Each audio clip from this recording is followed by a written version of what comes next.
Queridos amigos, sean todos bienvenidos a Mirada Semanal, el podcast de actualidad de Latinoamérica 21.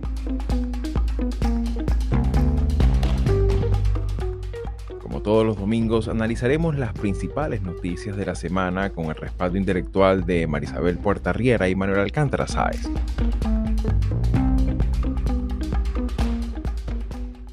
El calendario electoral de este 2026 comenzó con la reciente elección de Laura Fernández en primera vuelta en Costa Rica, unos comicios en los que, más allá del contundente resultado a favor del partido oficial, destaca la solidez, transparencia y profesionalismo institucional del proceso costarricense, tal como lo confirma la observación electoral internacional. Y es precisamente en el papel que desempeña este acompañamiento técnico externo es donde queremos fijar nuestro análisis en este episodio de Mirada Semanal, destacando su importancia para el mejoramiento de la integridad electoral en una región marcada por la polarización, el avance del extremismo y la sostenida desafección electoral de importantes segmentos de la ciudadanía.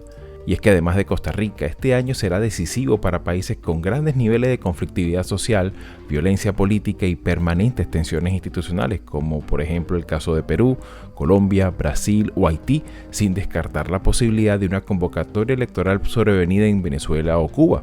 Un contexto regional donde el descrédito a la política ha alimentado teorías de fraude y desconfianza generalizada en el proceso electoral, la labor de observadores internacionales puede marcar la diferencia entre un resultado aceptado socialmente o uno que avive más las tensiones. Para analizar este tema nos acompañó en el episodio de hoy la doctora Ana Claudia Santano, doctor y máster en Ciencias Jurídicas y Políticas de la Universidad de Salamanca, profesora de Derecho Universitario, Electoral y Derechos Humanos en diversas instituciones de Brasil y América Latina, coordinadora general de Transparencia Electoral Brasil y una voz calificada desde la experiencia internacional, quien nos ayudará a entender la observación electoral en tiempos de deterioro democrático.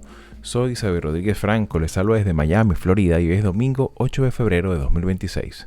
Y bien, amigos, sean todos una vez más bienvenidos a Mirada Semanal y como bueno, ha sido ya tradición en nuestro programa y bueno, como es algo que naturalmente los politólogos siempre tenemos la tendencia de fijarnos con mucho interés el tema electoral, la dinámica electoral en todo su conjunto, pues hemos tratado de hacer este episodio particularmente un episodio como de guía, porque claro, ciertamente hemos reportado aquí no tan solo las elecciones en determinados países, sino también esas elecciones donde esa que muchas veces comentaba Manolo, esa polarización afectiva o esa lucha de identidades, ¿no? Y esos extremismos que hemos presenciado en la región en los últimos años, el papel que esto genera, la presión que esto genera siempre se ve en el desempeño de la observación electoral. Y para ello, bueno, me gustaría un poco tu palabra de arranque, Manolo, porque de este año, 2026, también hay año con elecciones muy importantes. El caso de Colombia, Costa Rica, Perú, Brasil, el caso de Haití particularmente, y por supuesto, pues el caso de Costa Rica, que recientemente vamos a tener que reseñarlo también, y en especial, pues a finales de año, el caso de las elecciones legislativas de medio término aquí en Estados Unidos, que obviamente ha llegado su momento también, haremos su evaluación, pero me gustaría un poco, ¿cómo miras tú esta dinámica, no tan solo en términos de lo que ya hemos reportado, sino también por qué es tan importante la observación internacional en estos contextos tan polarizados, donde la democracia siempre está en tela de juicio, ¿no? Bueno, precisamente por lo que tú has dicho, ¿no? Hoy la democracia no pasa por el mejor momento y a las posibilidades de manipular, de tergiversar, ¿no? La voluntad ciudadana de las maneras clásicas y de las maneras nuevas, ¿no? A través de desinformación, sobre todo, pues están al orden del día, ¿no? Entonces, en ese sentido, contar con árbitros profesionales e imparciales pues es importantísimo, ¿no? Además, tú fíjate que en este escenario que estamos viviendo, mm, desde nuestra perspectiva, como bien dices, de la ciencia política, hay aspectos que nos interesan especialmente, ¿no? Por ejemplo, nos interesa saber si la tendencia es a revalidar a los que están en el poder frente a la posibilidad de la alternancia, ¿no? Ahora mismo en Costa Rica acabamos de ver cómo el gobierno ha revalidado. Esto no pasó en las anteriores elecciones de Honduras, donde la oposición o alguien que no era gobierno ganó las elecciones, ¿no? Otra variable que siempre nos interesa analizar es si el gobierno que llega es un gobierno que, digamos, en este eje clásico, aunque ya lo hemos comentado también muchas veces, sea un eje muy gastado y que nos explica cada vez menos cosas de izquierda y derecha, pero siempre podemos ver el tipo de color del gobierno en el que se está dando, ¿no? Bueno, en este sentido, por referirme de nuevo a las elecciones de Costa Rica y de Honduras, es evidente que se consolidan gobiernos que podemos denominar de un color conservador, de un color por ciertos valores que antiguamente o clásicamente decíamos de derecha, ¿no? También otro aspecto que a mí personalmente siempre me interesa mucho es saber de la personalidad de la persona vencedora, ¿no? Es decir, de su experiencia en política y demás, ¿no? En este caso, en estos dos casos también, por seguir comparando Honduras y Costa Rica, pues tenemos una persona en Honduras que ya venía con una tradición, sobre todo en el ámbito municipal, y en el caso de Costa Rica, la presidenta electa, Laura Fernández, que venía de ser ministra poco tiempo, pero ya tenía una breve experiencia. Esto es muy distinto a otros casos que hemos visto en donde quien llega a la presidencia no tiene en absoluto ningún poder. Y claro, otro elemento, y cito dos más, otro elemento tiene que ver con el partido político que les apoyan, ¿no?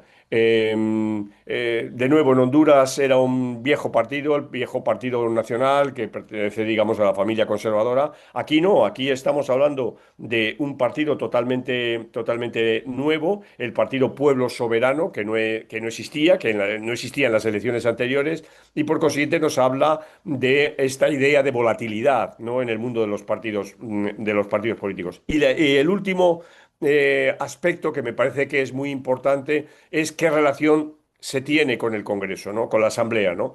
En el caso de Costa Rica se da un escenario en el que la presidenta va a tener mayoría absoluta, lo cual le hace muy cómodo el gobierno, de acuerdo que la Constitución costarricense, eh, digamos que tiene unos frenos para no tener todo el poder y que los deposita en una mayoría que no tienen, una mayoría cualificada que no tiene, pero para la legislación ordinaria la presidenta Laura Fernández va a tener una presidencia mucho más cómoda que la que ha tenido su predecesor, el presidente Chávez. Quizás a estos cinco elementos habría que añadir también uno más, que es el tema de la participación electoral. Y la participación electoral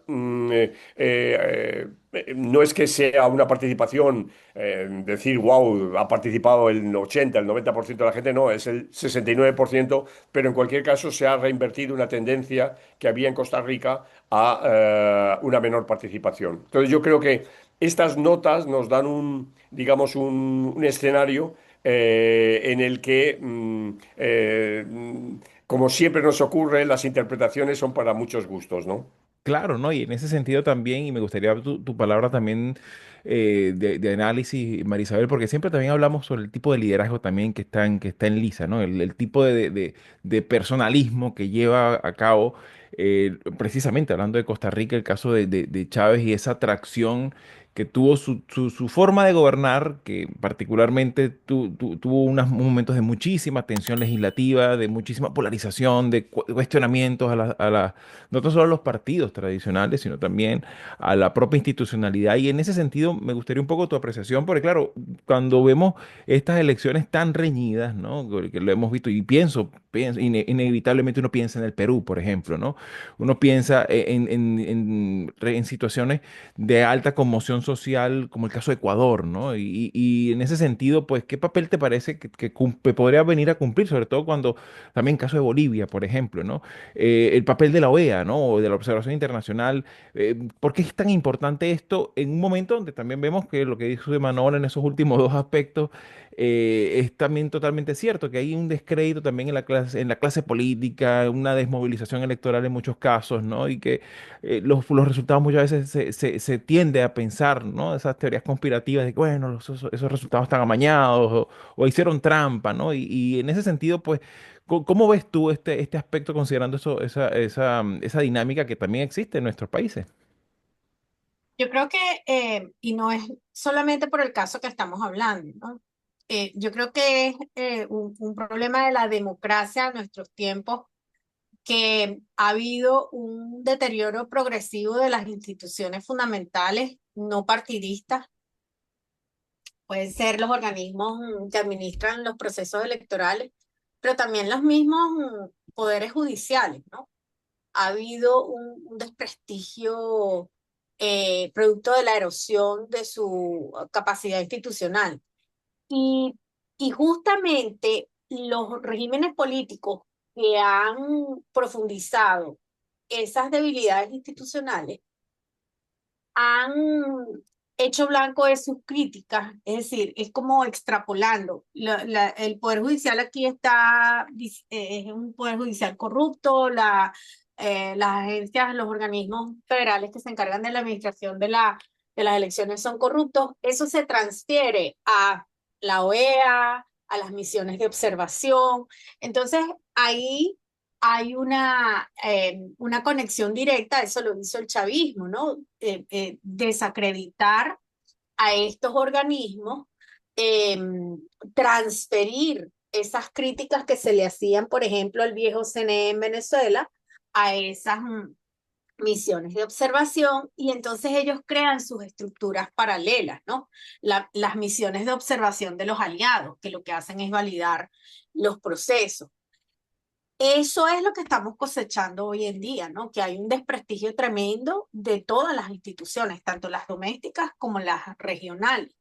Y ahí también entran en esa lista justamente el ordenamiento jurídico regional, que debería ser como un aliado en los casos de erosión democrática.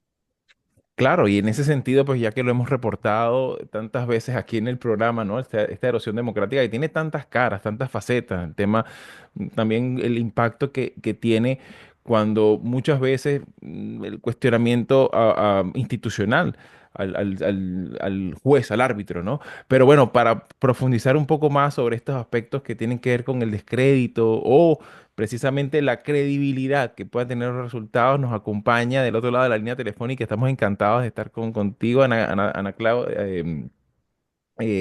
Estamos con Ana Claudia Santano, que nos acompaña y que claro, que precisamente hemos visto con mucho interés el trabajo que ella ha hecho a lo largo y ancho de su carrera, pues con este tema de la observación internacional. Y me gustaría un poco tu palabra, porque claro, también estamos en un año electoral. Recientemente vimos elecciones en Costa Rica, pero me gustaría un poco tu experiencia. ¿Qué papel juega esta observación internacional en la América Latina de nuestro tiempo? Bienvenida.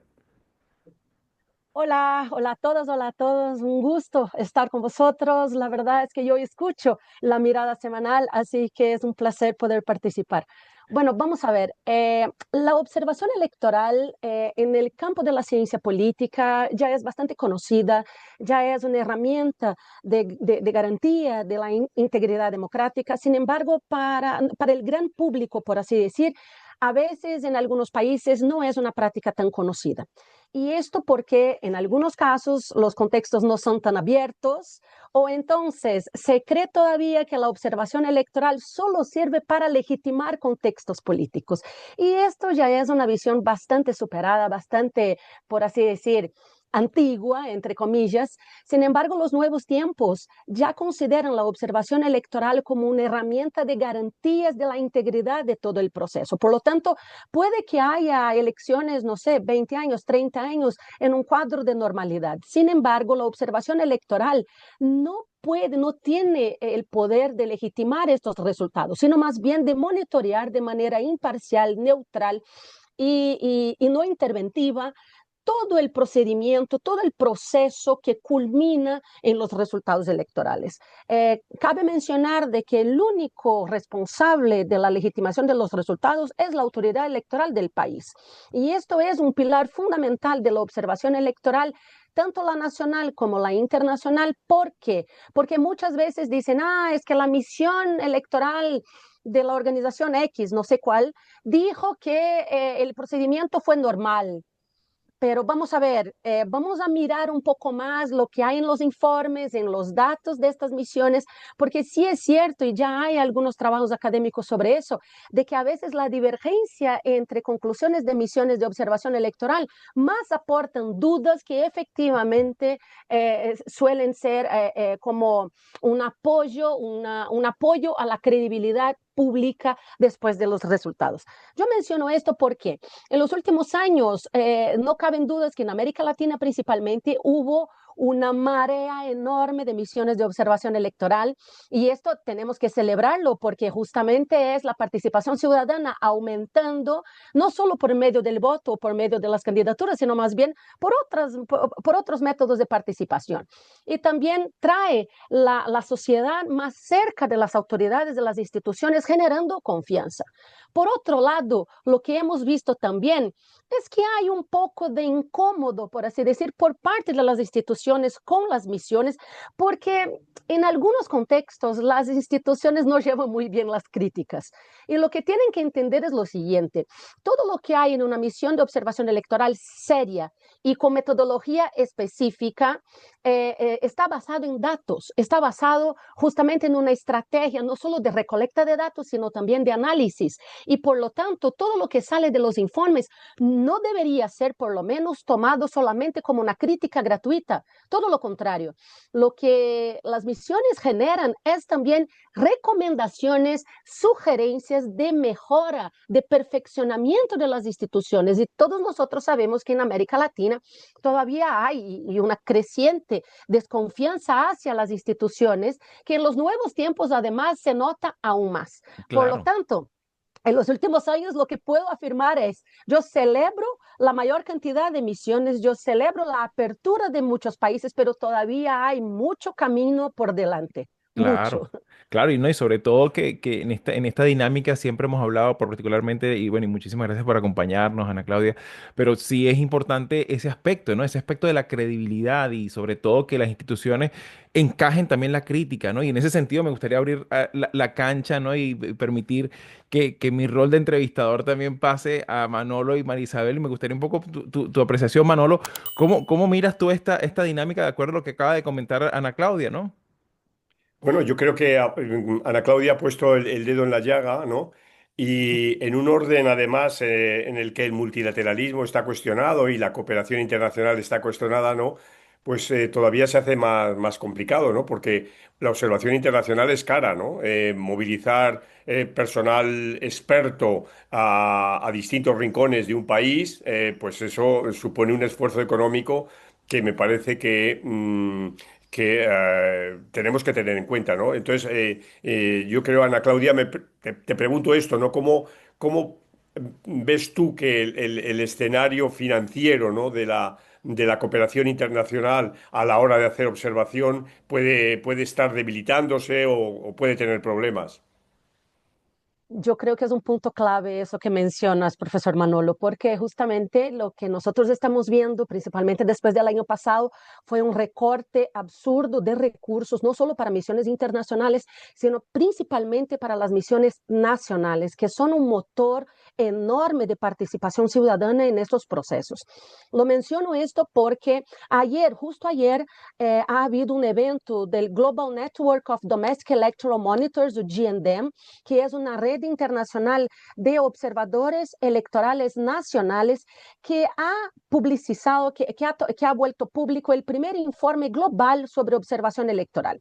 Y uno de los puntos que está mencionado claramente es la deficiencia de la financiación de estas misiones, no solo las internacionales, sino también las nacionales, porque los financiadores no creen que esto es una buena razón para financiar. Es decir, las grandes organizaciones, los institutos, las fundaciones internacionales ya no ven con tanto, o sea, con tanta nitidez, por así decir, las razones para la financiación de observación electoral. Sin embargo, ellos se olvidan de que en África, por ejemplo, al fin del año, el 31 de diciembre, la chair del GNDM fue arrestada porque es observadora electoral en Uganda y solo y solo salió de la cárcel, yo creo que la semana pasada, porque participó ayer del evento, pero no estaba confirmada hasta 3 días atrás. Por lo tanto, sí, después que los observadores electorales fueron declarados defensores de los derechos humanos, lo que nosotros sentimos es que parece que el backlash vino mucho más fuerte. Es decir, somos defensores de los derechos humanos, sin embargo, no tenemos condiciones para poder ejercer esta labor.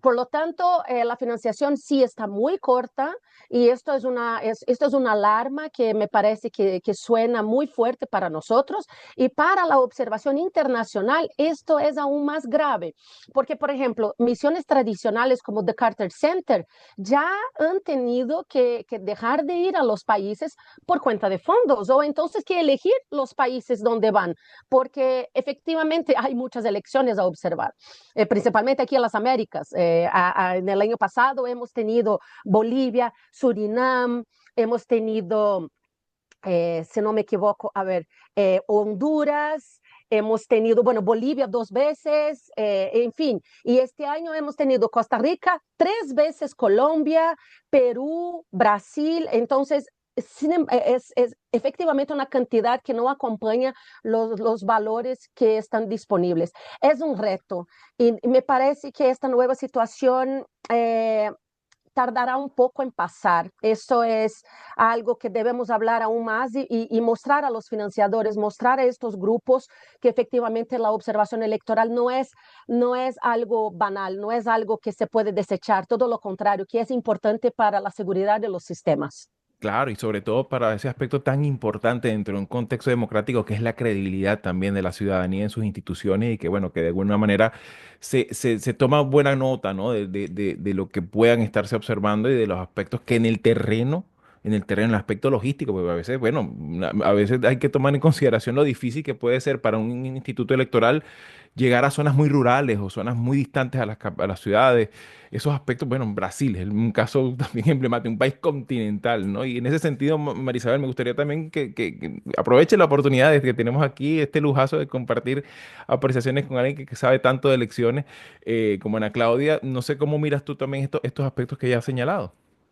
Bueno, muchas gracias, Ana, por acompañarnos. De verdad que es un gusto tenerte en esta conversación y yo quería justamente que nos hablaras de cuál es el rol de la sociedad civil, no solamente los partidos políticos, sino también la sociedad civil en el reforzamiento de mecanismos de protección de los procesos electorales, porque, por ejemplo, aquí en Estados Unidos nosotros estamos pasando por una situación difícil de amenaza desde el Poder Ejecutivo a la integridad de los procesos electorales, que en el caso de este país no se desarrollan bajo la administración de una entidad, perdón, federal, sino que cada estado tiene la potestad constitucionalmente para conducir sus elecciones. Sin embargo, el presidente está insistiendo en que se deben federalizar las elecciones, cosa que no puede ocurrir a menos que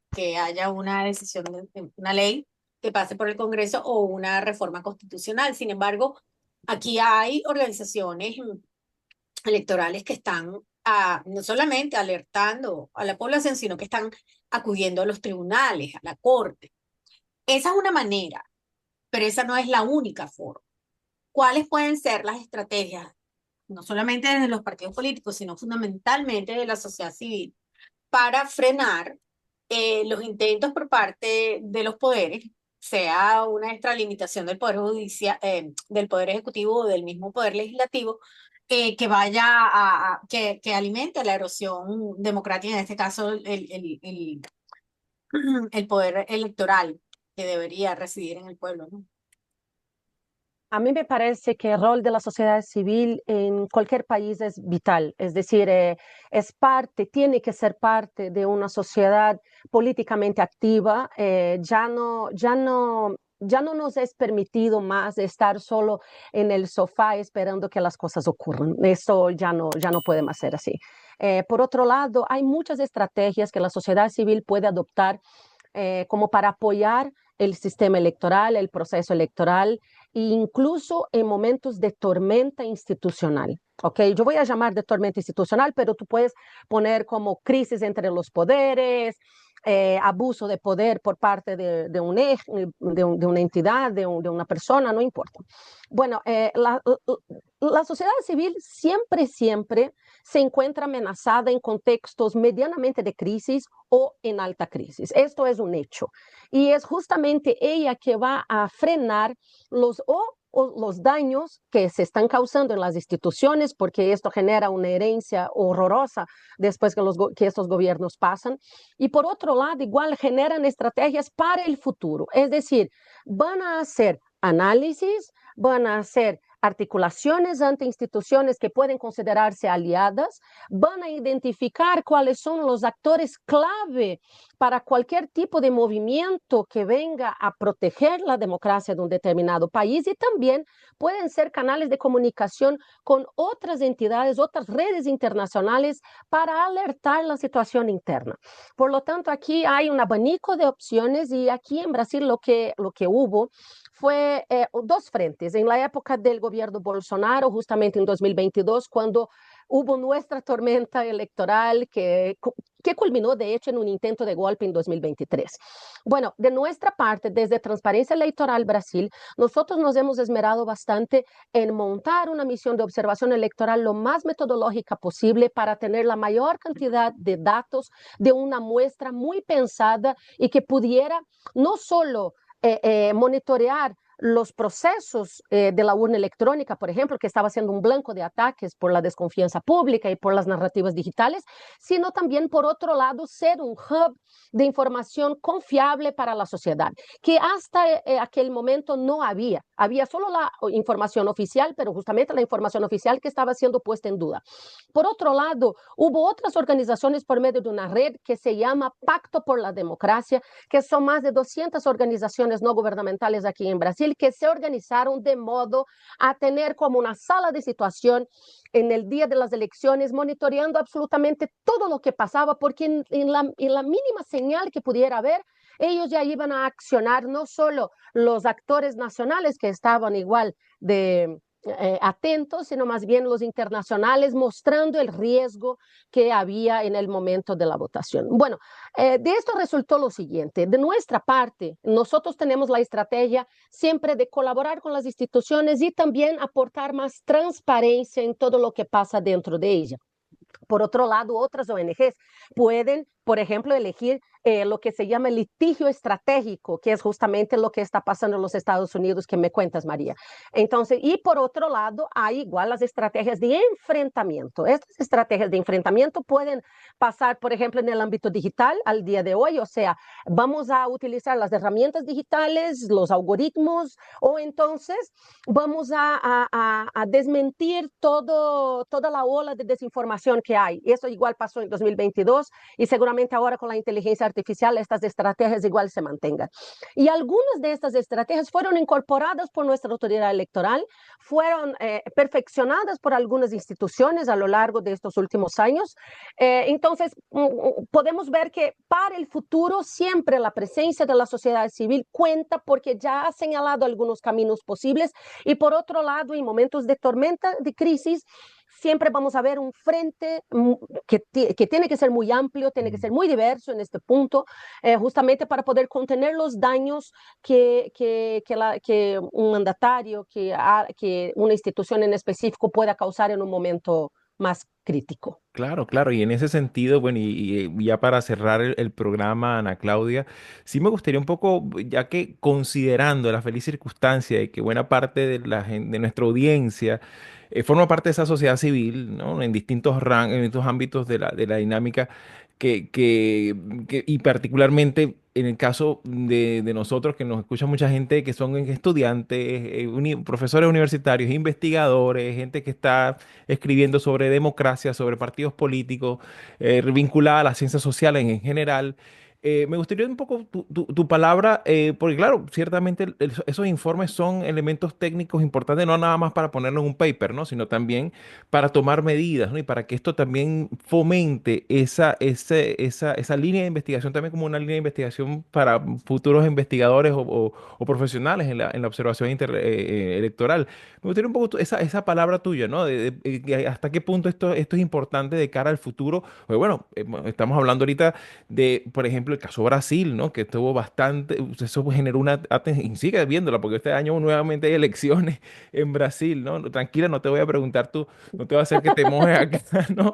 Pero sí me gustaría un poco tu apreciación, porque claro, aquí, por ejemplo, en Estados Unidos se sigue manteniendo la mitología de la rich election del 2020, lo vivimos, y bueno, y aquí, por ejemplo, está el contraste con el caso de la elección que sí fue mañana, el caso 2000 de Venezuela 2024, donde la sociedad civil jugó un papel fundamental en recabar la base documental. No es nada más un tema mitológico, no, sino que hay unos datos que comportan y reportan ese robo, ¿no? En ese sentido, pues me gustaría un poco esa palabra final para la audiencia, ¿no? Sobre este tema tan interesante como la observación electoral en América Latina. Bueno, vamos a ver, sobre los informes específicamente, me parece que de las misiones profesionales, las que toman en serio esta labor, hay mucho que sacar de estas informaciones. O sea, no son solo recomendaciones genéricas, sino más bien señalan posibilidades basadas en datos. Nosotros tenemos, por ejemplo, yo ya hice este estudio porque estoy escribiendo un artículo justamente sobre eso. De 100% de las recomendaciones que nosotros hemos hecho en nuestros informes en las elecciones 2020, 2022 y 2024, alrededor de 65% fueron aceptadas por la autoridad electoral y algunas otras fueron incorporadas por el Congreso Nacional por medio de una articulación legislativa. Esto no es exactamente una victoria, porque a veces las instituciones hacen lo que, bueno, lo que no les cuesta mucho, o sea, lo que es fácil, dicen, ah, mira, pues esto es fácil. Sin embargo, a veces lo que es necesario, esto toma cierto tiempo. Exacto, eso queda Entonces, en ese 30 y tanto por ciento de lo que no se hace, ¿no? algo sí, algo sí. Os voy a dar un ejemplo. Nosotros tenemos, bueno, el sistema electrónico de votación en 2022 fue muy atacado, como ya mencioné, aquí por algunas fuerzas antidemocráticas y esto es algo público. Yo no estoy diciendo nada más allá de lo que se conoce. Sin embargo, algunas de las medidas que hemos recomendado para aumentar la transparencia del sistema electrónico de votación, porque sabemos que funciona, nosotros sí sabemos porque monitoreamos, porque hemos hecho estudios, porque tenemos datos, etcétera. Sin embargo, la sociedad tiene el derecho de saber, la sociedad tiene el derecho de accesar estas informaciones y tener claro de que la cosa funciona. Muy bien. Bueno, hay algunos momentos de que hay un preparo específico de las urnas electrónicas y esto es parte del sistema de cadena electrónica de seguridad. Es decir, vamos a poner las candidaturas dentro del sistema de la urna y luego vamos a lacrar la urna, es decir, esta urna ya está preparada para votación y nadie más la altera. Ok, estos momentos tienen que ser públicos y la autoridad electoral dice, pero esos son públicos, pero nadie viene. Lo que nosotros hemos descubierto no es que nadie viene, es que nadie sabe cuándo ocurre. Entonces hay un problema informativo. Entonces estamos diciendo hace 2 años, por favor, hay que difundir el calendario y tal, y no sé qué, y no sé qué. Pero esto en términos logísticos cuesta, porque de verdad son 27 estados, es grande y tal, y no sé qué, y yo entiendo. Sin embargo, justo ayer, hubo una audiencia pública para las resoluciones del Tribunal Superior Electoral en la que yo volví a decir exactamente eso, porque es una medida que es económicamente barata y está en el alcance para volver público un momento y combatir la desinformación sobre el sistema electrónico de votación. Pues a ver qué sale. Han mejorado las cosas, esto sí es cierto, pero quizás este tipo de cosas todavía haya cierto tiempo para madurarse hasta que culmine en una medida real. Entonces, Ya, lo que digo sobre las observaciones electorales es que sí funcionan, pero no es en el tiempo que nosotros queremos. Ningún proceso electoral es perfecto, esto sí es cierto. Y por otro lado, hay que seguir haciendo informes y monitoreando la realización de las recomendaciones. Yo entiendo que los informes a veces pueden ser enormes, a veces hay 50 páginas, 60 páginas, quizás mucho más.